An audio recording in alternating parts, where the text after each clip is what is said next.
de la carrera de Antropología, de la Facultad de Ciencias Sociales, de la página oficial del Centro de Arte y Cultura de la Universidad Nacional Autónoma de Honduras, así como la página oficial de la Universidad Nacional Autónoma de Honduras del Valle de Sula. Hoy tengo el privilegio de presentar como ponente al licenciado Juan Ramón Mejía, quien nos compartirá su tema titulado Exploraciones desde la antropología política o la producción burocrática de naturaleza, para lo cual daré lectura a su hoja de vida. Él, Juan Ramón Mejía López, es hondureño, actualmente labora, es estudiante del programa PhD en Antropología Social por la Universidad de London de Reino Unido. Actualmente está sacando su máster en Antropología Social por la Universidad de Edimburgo del Reino Unido de Escocia. Dentro de sus antecedentes laborales, ha sido consultor independiente e investigador asistente en diferentes características y componentes socioeconómicos para los procesos de licenciamiento ambiental a nivel nacional e internacional. Ha sido profesor de educación media entre los años 2015 y 2018. Dentro de sus publicaciones tenemos coautor en el artículo Reflexiones sobre volantines y tumbas en la primera edición de la revista de Ciencias Sociales de la UNA en el año 2015. También es coautor del libro Antropología para Bachillerato de la editorial Coral en el 2016 y también ha aplicado para la revista americana de Etnología.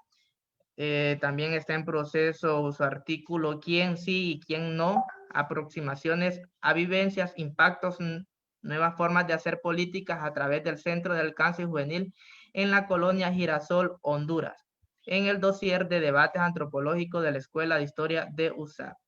Dentro de sus temas de investigación de interés se encuentra la ecología política, la antropología del Estado, la antropología visual y la antropología urbana.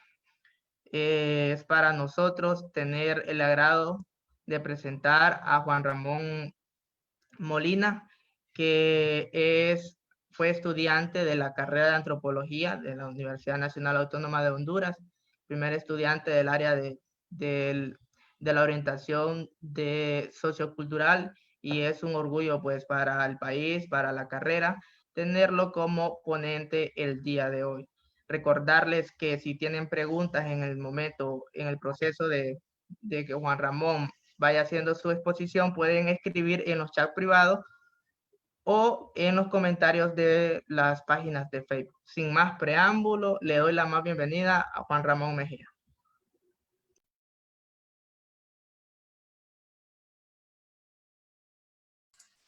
Muchas gracias, Jonathan. Mejía, no, Molina. Entonces, bueno, buenas tardes.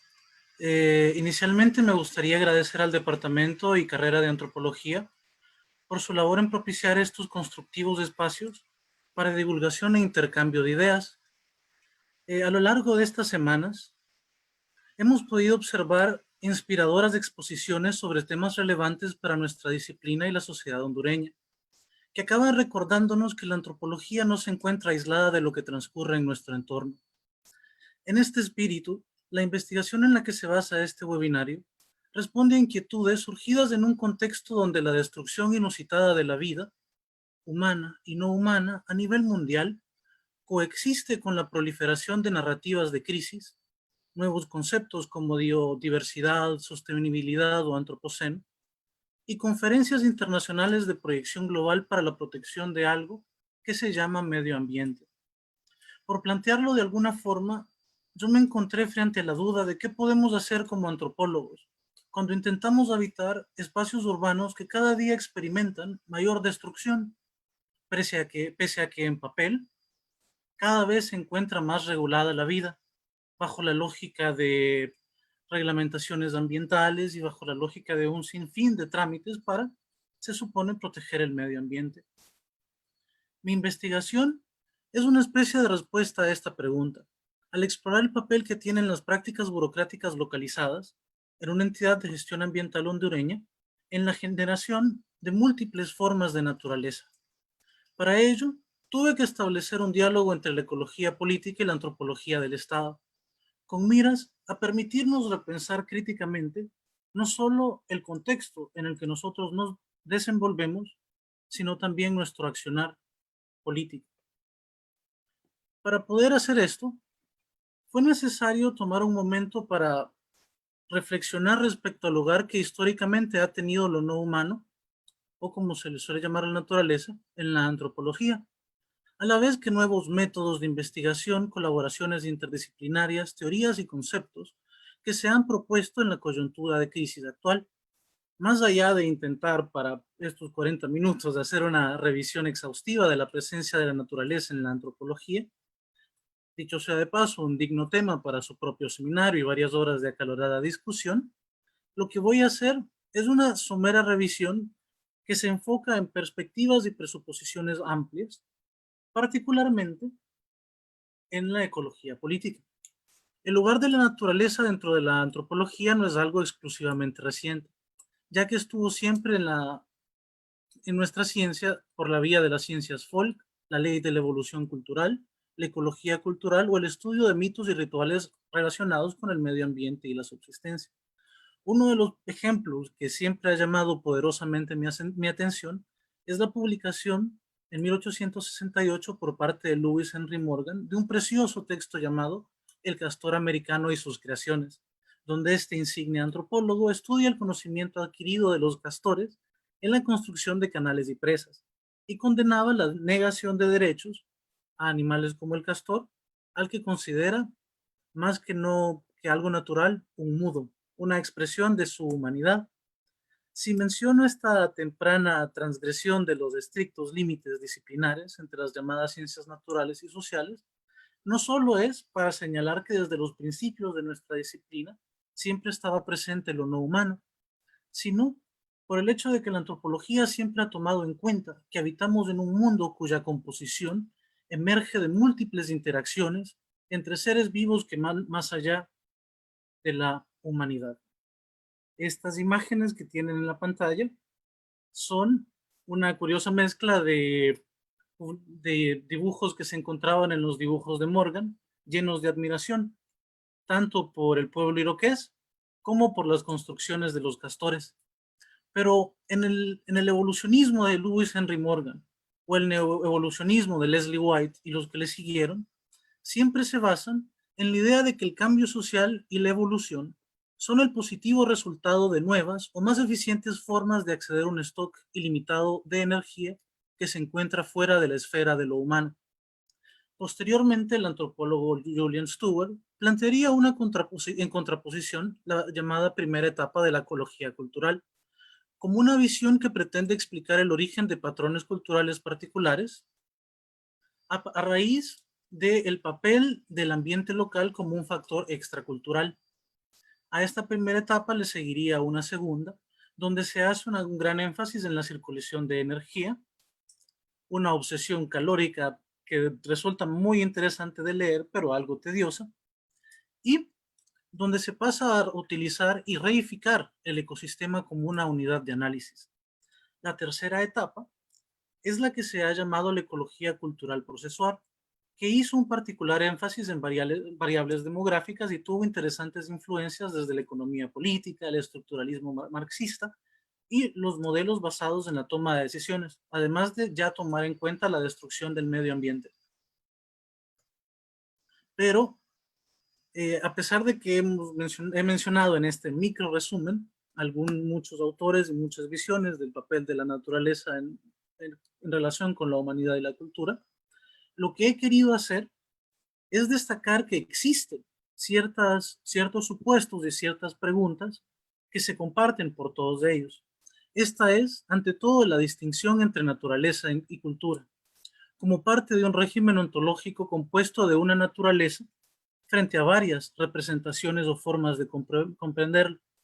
Como bien nos recordó la profesora Silvia González en su excelente presentación hace algunas semanas, la naturaleza en estas visiones antropológicas era antropocéntrica de un modo casi clandestino, que la naturaleza es fundamentalmente distinta de la cultura, es un principio tan fundamental y tan arraigado para la antropología y para otras ciencias que ninguno de los autores mencionados con anterioridad necesitan mencionarlo. Lo dan por sentado. Frente a esto, nosotros necesitamos, considero yo, colocar este binario en un contexto histórico y espacial particular.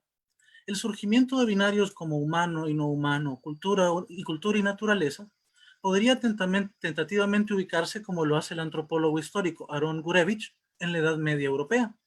Gurevich arguye que en este momento el ser humano se concibe como parte del mundo, hecho que implica una relación donde la naturaleza no puede verse como otra, o desde afuera, ya que uno forma parte de ella. El Renacimiento iniciará un proceso donde la naturaleza pasa a ser algo, un objeto sobre el que se actúa. Antropólogos como Jason Moore han señalado que esto se debe al empuje fundamental del capitalismo, ya que a partir de esto es posible crear una naturaleza barata y por tanto comenzar una acumulación temprana de capital y cuerpos orgánicos e inorgánicos. Como afirmaría Gisli Palsón, estas son, a pesar de que parezcan abstracciones que se encuentran allá en el cielo o que son cuestiones para que debatan los filósofos, abstracciones reales, que cargan consigo una violencia que reproduce sistemas de apropiación, explotación y dominación. En parte por ello, las analogías entre el mundo humano y el mundo natural no son extrañas, puesto que los humanos tienden a tratar a otros seres humanos y a la naturaleza de forma similar. Palsón, intentando provincializar este binomio naturaleza-humanidad, intenta elaborar una tipología compuesta de 3 partes de relaciones humano-ambientales. Las 2 primeras, el paternalismo y el ambientalismo orientalista, sostienen las visiones, el dualismo humanidad-naturaleza y se basan, la primera, en una reciprocidad negativa y la segunda, en una reciprocidad equilibrada, mientras la primera es destructiva y se basa en ver la naturaleza como algo que debe ser explotado. La segunda nos resultará más familiar porque se trata de una visión que dice o que se relaciona con los lenguajes técnicos respecto a cómo proteger la naturaleza. Es aquí donde encontramos el lenguaje actual de cruzada de yo actúo para salvar lo natural, puesto que yo habito en este mundo.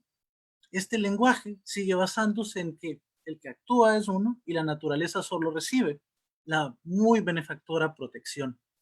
La tercera es una alternativa que se llama comunalismo, en la que no existe ese binomio y se da una relación de reciprocidad generalizada.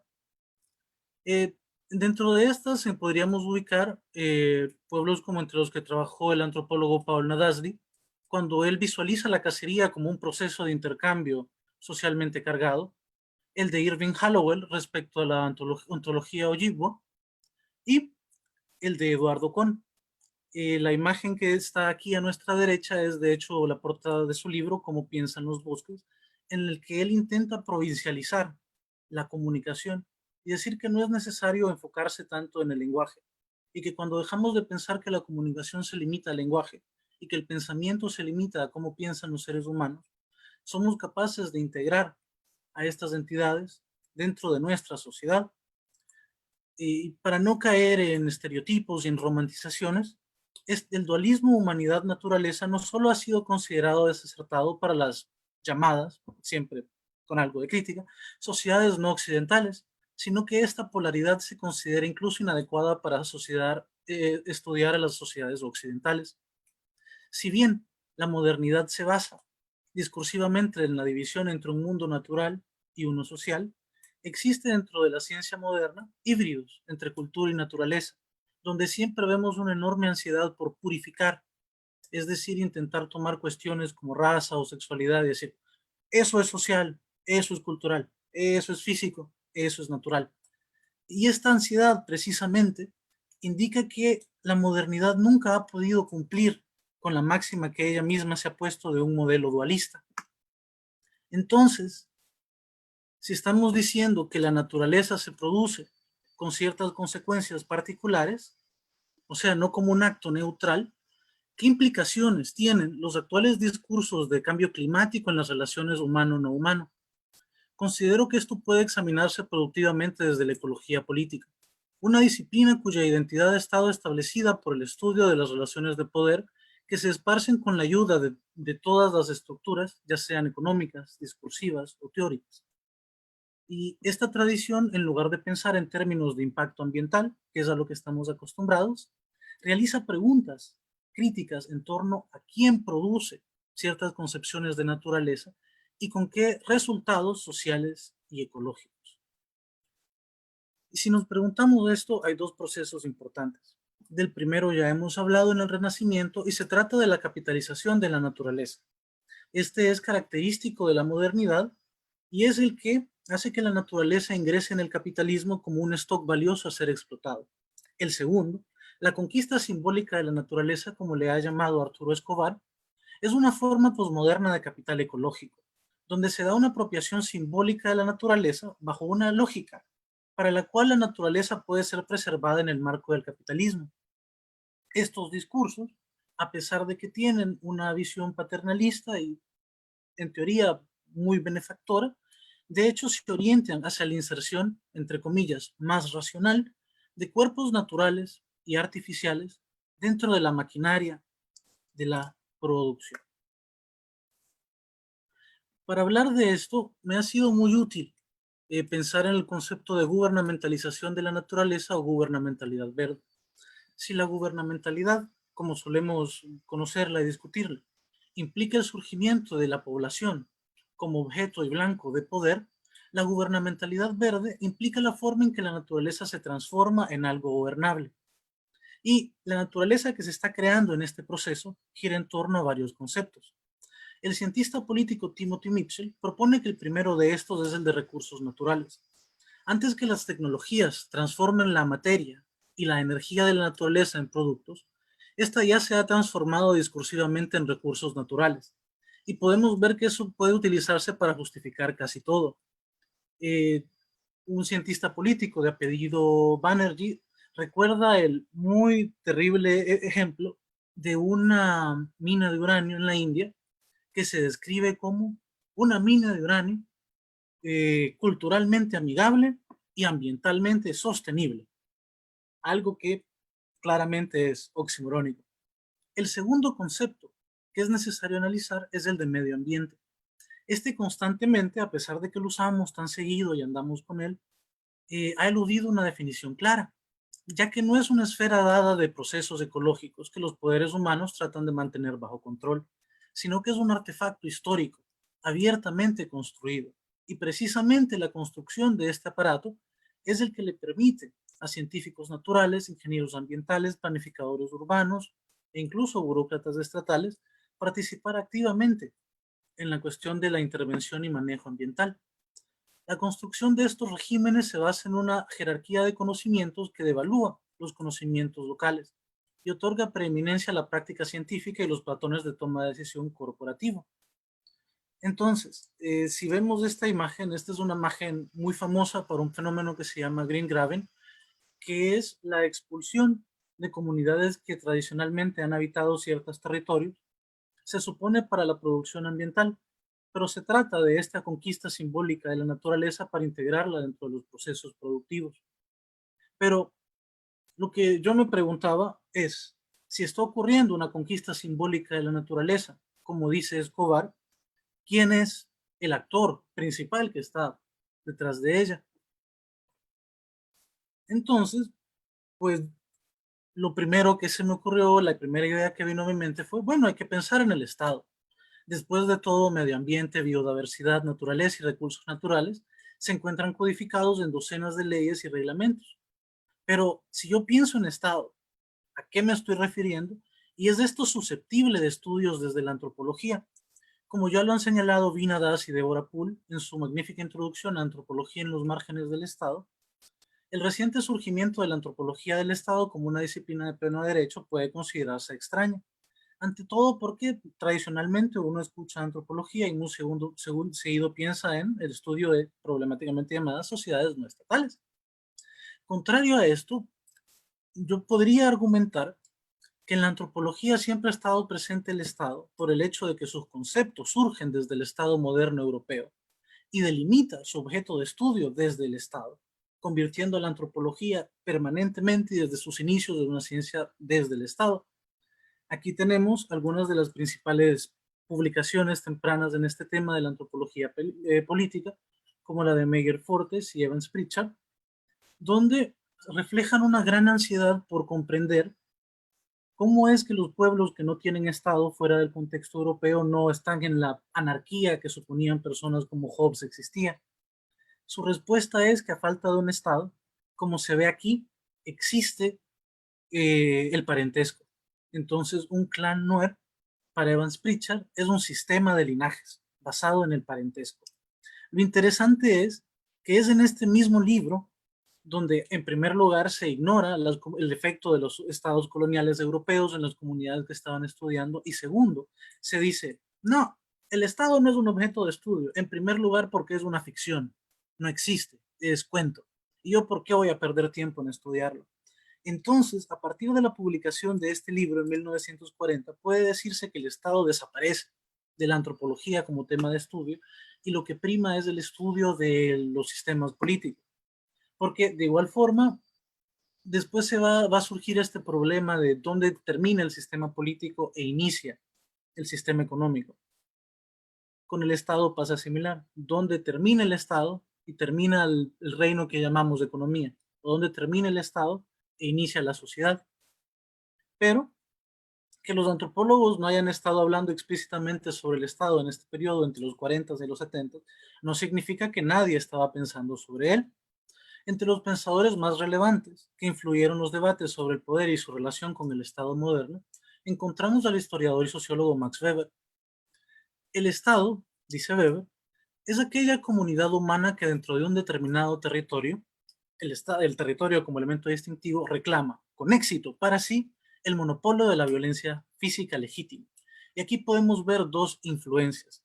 La primera es la de Hegel, quien visualiza al Estado como la resolución armoniosa de todos los conflictos sociales, y en una visión todavía muy positiva sobre el Estado, influida por un cierto deje idealista, es la de Lorenz von Stein, quien habla de que el Estado, es cierto, es la resolución de todos los conflictos, pero que éste debe dividirse entre sus elementos simbólicos como la emisión de leyes, la bandera, la imagen del Estado y su aplicación.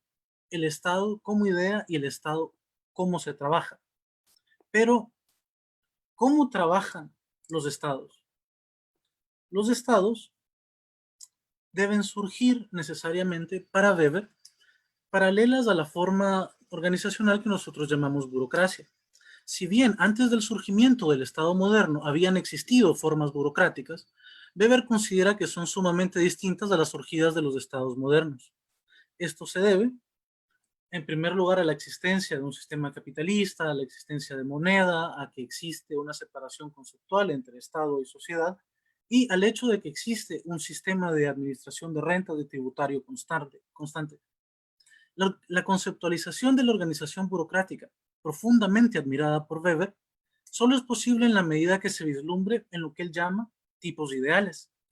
El tipo ideal de administración burocrática se basa en que entrar a cualquier puesto como burócrata depende de un examen oficial, que esta debe ser algo que no se hace para obtener rentas del trabajo, que se trata de un orden de vida, no de un trabajo, sino de intentar obtener estima social y de identificar los intereses del funcionario con los del Estado.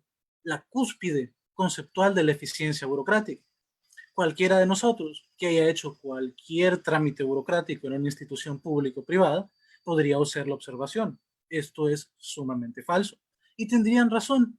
Y por eso estamos comprendiendo estos tipos de ideales como un instrumento de análisis. Como dirían Jean-Olivier de Sardin o Thomas Bierschenk, los estamos comprendiendo no como tipo ideal a las burocracias, sino como un objeto de análisis empírico. Una cosa que quiero que tengamos en cuenta, además de esto, es la importancia que el concepto de pericia técnica refleja para los análisis de burocracia, ya que la pericia técnica, y esto hay que tenerlo en cuenta, al mismo tiempo inhibe al funcionario público, pero es lo que le crea la posibilidad de actuar con discrecionalidad. Y es precisamente que la estructura formal burocrática de la mano de estos dos sociólogos, Michel Crozier y Michael Lipsky, ellos evalúan la forma en que los límites de la estructura formal burocrática dejan cierta libertad de acción a los burócratas, como los llamaría Lipsky, al nivel de calle. Estos tienen una marcada autonomía frente a sus superiores y cuentan con numerosas herramientas de resistencia que les permiten, en el cumplimiento de sus deberes, tomar decisiones. Y una de las cosas interesantes que observaba Lipsky ya en 1970 es que en términos de servicios públicos, aunque aumente la oferta, siempre va a ser mayor la demanda.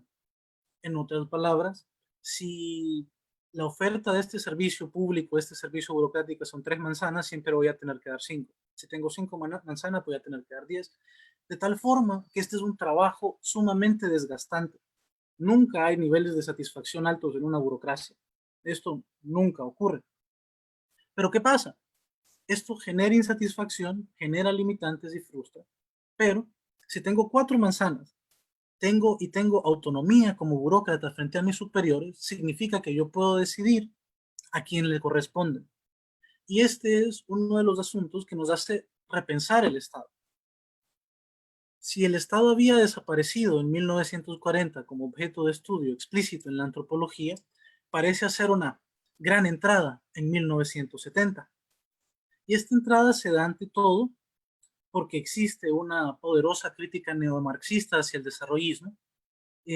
No es posible delimitar exactamente qué es el sistema político, qué hago con él, dónde pongo la frontera, y existen importantes cambios en el contexto político de la época.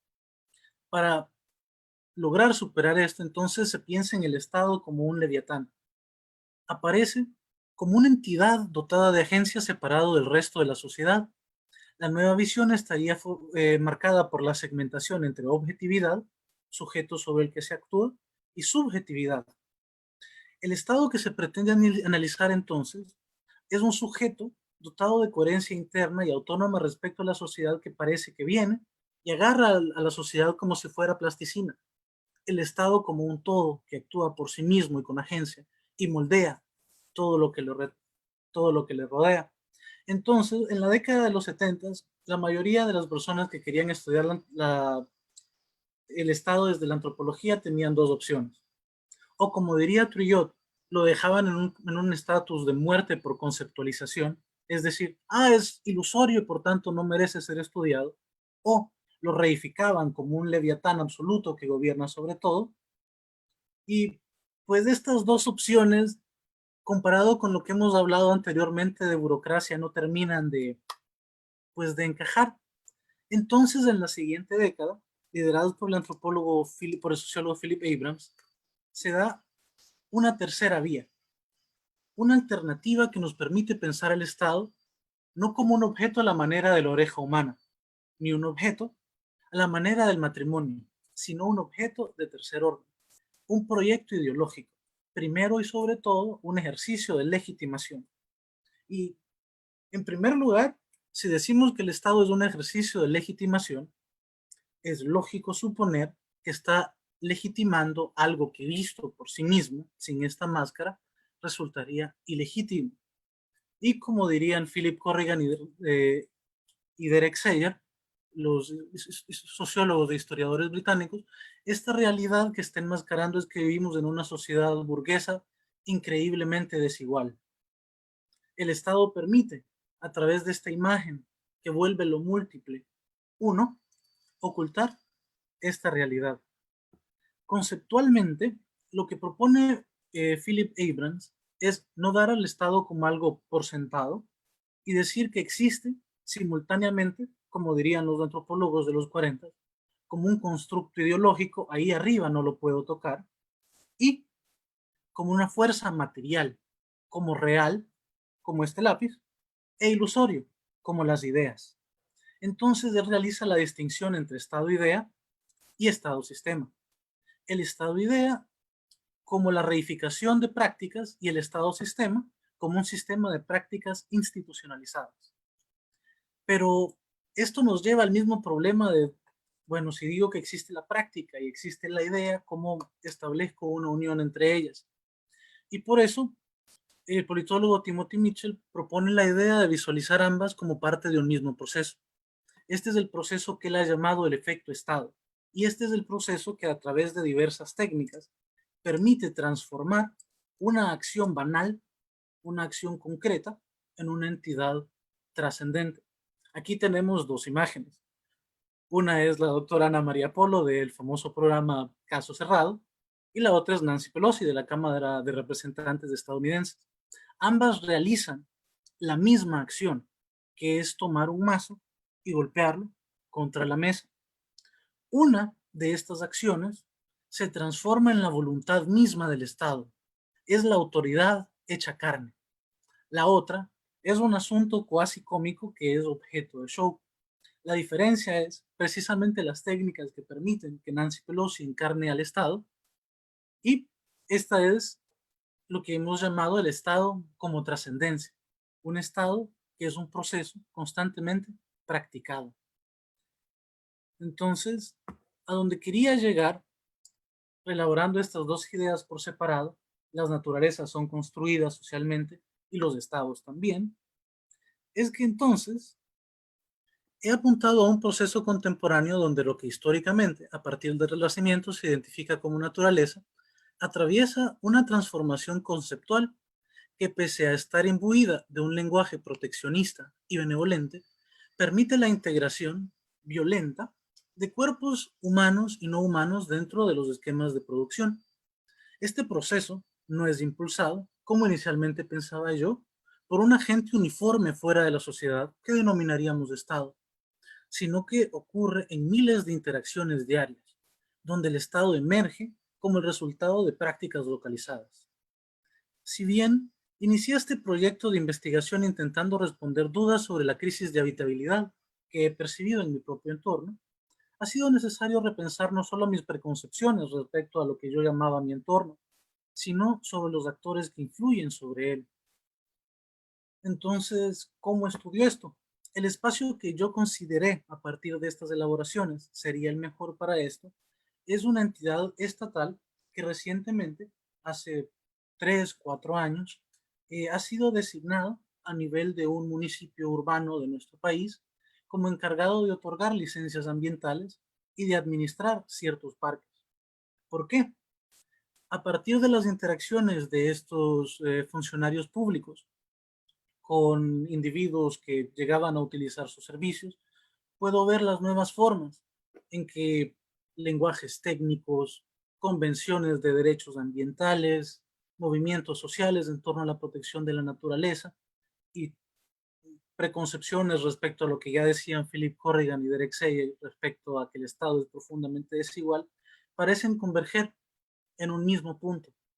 Miles de interacciones respecto a esto que generan numerosos gradientes de poder y al final van a determinar quién nombra la naturaleza.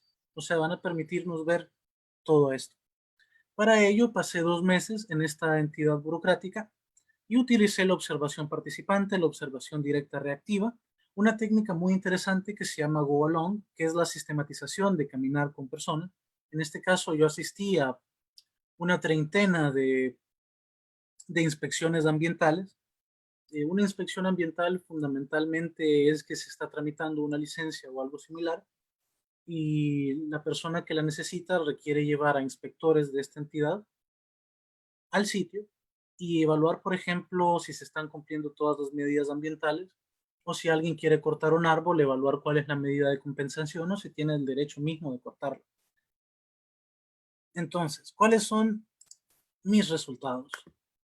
En primer lugar, la producción de una separación conceptual entre Estado y sociedad, que siempre hemos visto es uno de los elementos más poderosos que se tienen a mano para construir Estado, es una de las cosas que emerge de entrada.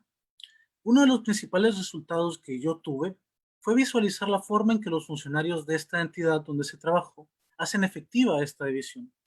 El primero de estos mecanismos opera a un nivel sorprendentemente íntimo, porque ellos se separan a sí mismos. se segmentan en dos binomios análogos al de sociedad-estado, y este es el de ellos como seres humanos, sujetos necesitantes con necesidades como tomar agua, como comer, como dormir, y ellos como empleados públicos. En sus discusiones respecto a este tema, la persona aparece como un sujeto con necesidades fisiológicas y psíquicas, configurado con características individuales. El funcionario público, por su parte, es una entidad autónoma de la persona, quien implementa a través de su pericia técnica los requisitos que garantizan los objetivos de gestión ambiental que se han fijado a nivel municipal. Por lo general, cuando nosotros leemos literatura tanto antropológica como sociológica y desde las ciencias políticas respecto a cuando se borra esta distinción entre persona y funcionario público, se dice, esto es definitivamente un sistema político que se basa en el clientelismo o opera bajo una lógica neopatrimonialista.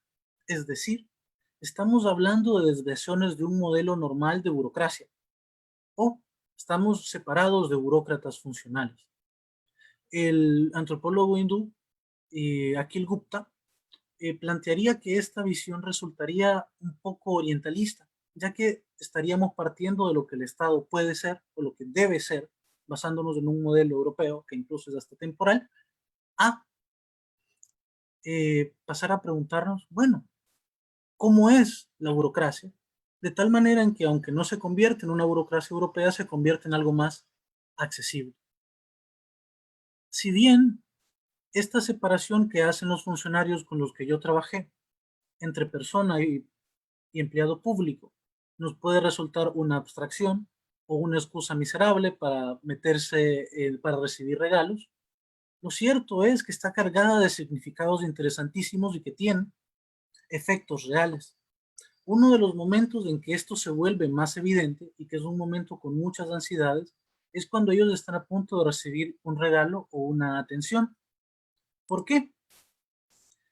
Muchas veces uno va a una inspección y la inspección es desde las 9 de la mañana a las 4 de la tarde.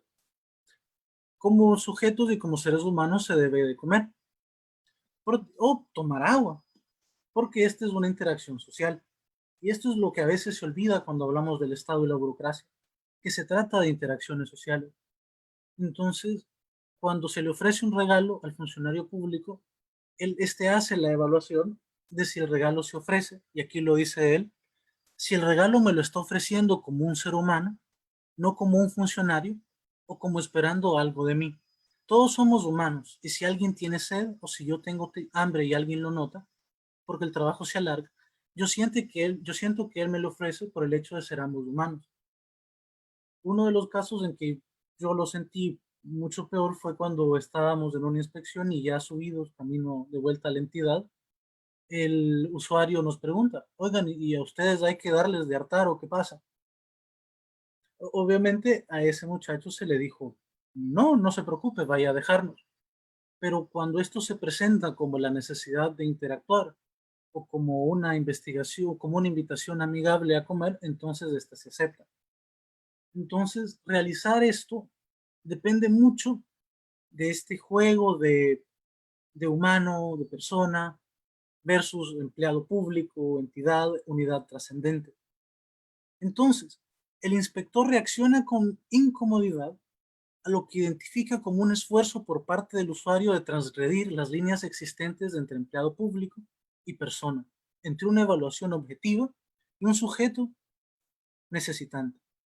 ¿Significa esto que los inspectores con los que yo trabajé pueden operar y operan como empleados públicos en el vacío de la pericia técnica y la aplicación de la normativa vigente? Por supuesto que no. Esto no solo es imposible, sino que, como voy a discutir más adelante, evitaría en muchas ocasiones el cumplimiento de los objetivos explícitos y manifiestos que se ha propuesto esta tarea de la gestión ambiental. Y ahora volvemos nuevamente al asunto de la trascendencia. Para que estos inspectores logren imponer su visión del mundo o su voluntad, que podríamos llamar técnica, en consonancia con sus objetivos personales y con los objetivos de la entidad administrativa en la que trabajé, ellos necesitan simbólicamente poder trascender y convertirse en el Estado. ¿Y cómo hacen esto? Recientemente ellos comenzaron a usar chalecos. Y uno dice, un chaleco es una cuestión obvia, no necesito ni repetirlo. Pero de hecho notamos que muchas de las interacciones que teníamos, el chaleco era lo que para las personas lograba segmentar al funcionario entre estas dos entidades. De tal manera que en muchas ocasiones el chaleco nos abría puertas. En otras, si llegábamos a hacer una investigación sónica a una discoteca, pues cerraba puertas y la gente comenzaba a tirar huevazos y a gritar fuera jo. Muy interesante, cada vez que íbamos a almorzar con un usuario después de una inspección, sin lugar a dudas, y siempre repitiendo, decía la misma frase: puede dejar el chaleco en el carro porque la gente siempre habla. Lo que ellos estaban implicando entonces es que no se trata de una acción deshonesta, ya que se trata de una interacción que ellos hacen con un ser humano, no con un empleado público. Entonces aquí vemos que hay una serie de técnicas que le permitían a los inspectores con los que yo trabajé trascender de una acción mundana como ponerse un suéter medio barato que se está destiñendo a convertirse en la autoridad hecha carne. Y cuando ellos se convierten en la autoridad, ¿qué pueden hacer? Una de las cosas que ellos hacían, por ejemplo, es no engañar, pero sí trucar un poco cómo funcionan los procedimientos. Por ejemplo, si yo tengo un archivo y faltan documentos para el expediente, los inspectores a veces decían, fíjese que en el procedimiento tal yo tengo 10 días para recibirlo. Era mentira, pero como lograban decirlo con tal convicción y lograban presentarse como conocedores de la normativa vigente, entonces la acción trascendía como una acción que efectivamente es la voluntad del Estado. Pero nos preguntaremos nosotros, y a todo esto, en esto de la legislación ambiental y la burocracia, ¿qué pasó con el medio ambiente? Pues precisamente, si estas personas tienen, debido a todos estos procedimientos, la capacidad de literalmente nombrar a la naturaleza, entonces en sus diversas interacciones va a ser posible que ellos puedan definirla. Los inspectores siempre, a todos los que entrevisté, porque todos eran ingenieros ambientales o ingenieros forestales, ellos siempre tenían esta visión conservacionista cuando ingresaron a la universidad. Posteriormente ellos dicen que fue un gran shock cuando aprendieron, ellos dicen, aprendimos que la naturaleza no está ahí para que esté ahí, sino que está ahí para ser utilizada racionalmente y entonces se puede salvar. Y para las personas poder obtener una licencia ambiental, cortar un árbol, proteger un bosque o trabajar en un jardín comunitario, lo primero que tienen que hacer, debido a todo lo que les he mencionado, de que ellos se convierten en Estado, es aceptar esta lógica de que el recurso para preservarse tiene que explotarse en el sistema capitalista. Y es aquí donde entra esta divergencia que a veces sentimos entre el hecho de que aprobamos 50 leyes de protección ambiental, pero la habitabilidad de nuestras ciudades sigue estando fuera de la puerta. Y esto es uno de los hallazgos más interesantes. De igual forma, cuando hablamos de especies, la especie no es algo como pensaba Linneo hace muchos años que está allá para que nosotros lo descubramos. Una especie es una construcción social y determinar que un animal o una planta es una especie es algo cargado de efectos sociales. Por ejemplo, no es lo mismo cortar un guanacaste histórico que cortar un ficus que está destruyendo una casa. Pero cuando estamos en estas interacciones ambientales, el todo lo que he mencionado le da poder al funcionario público de escoger cuál es la especie de un árbol o cuál es la especie de un animal. Y él va a hacer esto en muchas instancias influido por las diferencias sociales que existen de una forma mucho más amplia. Entonces, finalmente, no es preguntarme si una especie es una especie, sino no si la especie se nombró correctamente, sino qué hace el poder de nombrar a la naturaleza dentro de nuestras organizaciones sociales. Y esto es lo que he dicho. que fundamentalmente estamos hablando de formas de organizar nuestra protección ambiental que son inherentemente violentas y explotativas. Entonces, entre las conclusiones que tuvimos, es que este proyecto llamado gestión ambiental o esta conquista simbólica de la naturaleza reestructura las relaciones entre lo no humano y lo humano y no se desarrolla por una entidad unitaria, sino que se desarrolla por personas en el campo y por tanto nuestro accionar político debe trascender la simple aprobación o reprobación de una ley, sino que debe pensar en su aplicación y en las lógicas que estamos aplicando. Otra cosa interesante que quiero proponer es que cuando estemos hablando de impacto ambiental no pensemos en qué significa, si es correcto o equivocado el nombramiento de una zona como protegida o no protegida, de una especie como endémica o se puede cortar, como algo que es técnicamente cierto o falso, correcto o incorrecto, sino que pensemos en qué es lo que hace esto en el mundo. Y finalmente que la entidad donde yo trabajé, como muchas otras alrededor del país, contribuyen a la construcción del medio ambiente como objeto de intervención estatal. Y en el contexto neoliberal en el que nos encontramos, vemos una contradicción entre el neoliberalismo como la expansión, como la reducción del Estado, y en la práctica como en este caso se ha expandido para regular nuevas áreas de la vida. Muchas gracias. Muchas gracias, Juan.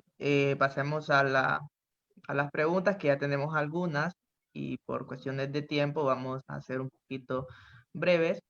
La pregunta, Juan, es ¿cuáles son las dificultades a las que se enfrenta un antropólogo al realizar trabajo de campo en este tipo de contextos, como el que realizó usted en su investigación?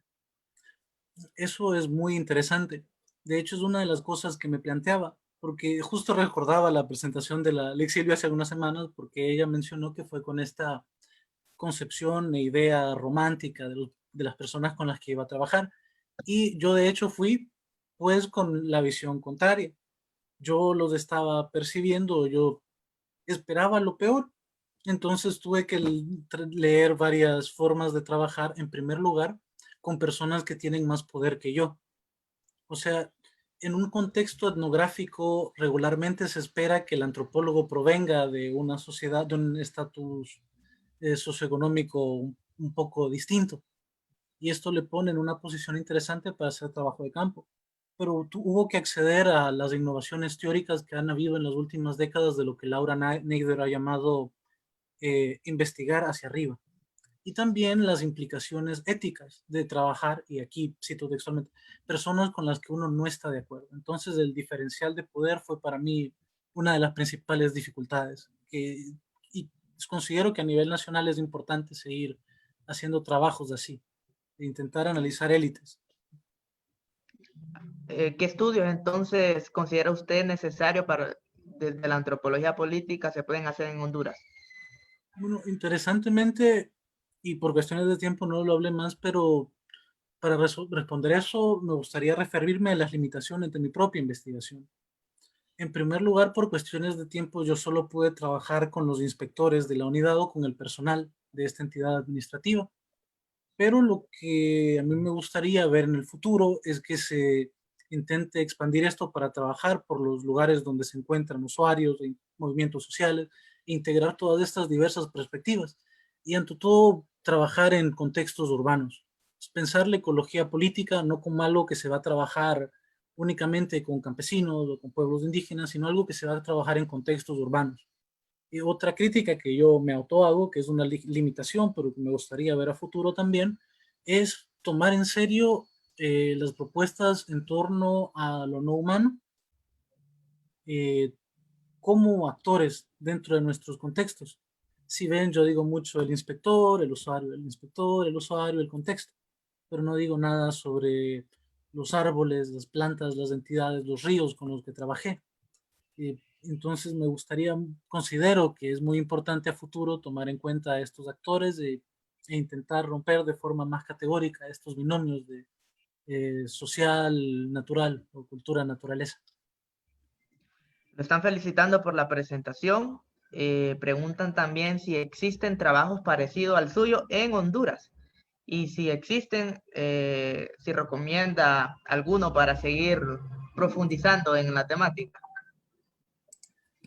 Bueno, hay unos muy interesantes que se han dado siempre en contextos un poco más rurales.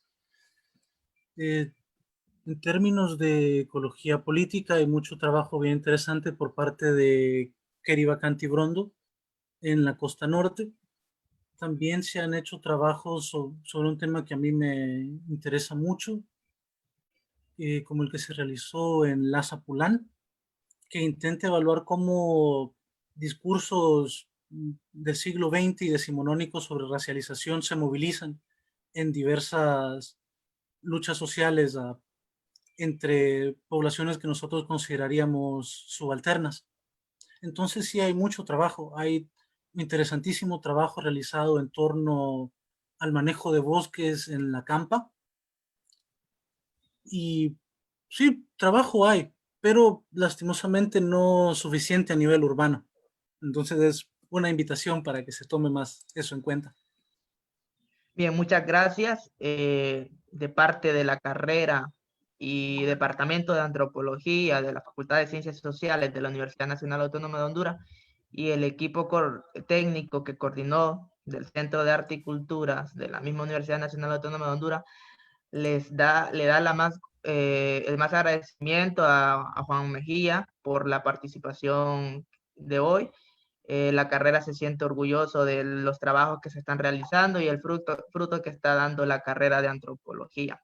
Sin más que decir, invitarles a todos, gracias por participar en este webinario, invitarles la otra semana. Tenemos dos invitadas muy importantes, a la doctora Eva Martínez y a la antropóloga Yasmín Bautista, quien nos van a compartir desde sus campos, desde su perspectiva, temas relevantes en torno a la antropología y la arqueología en Honduras.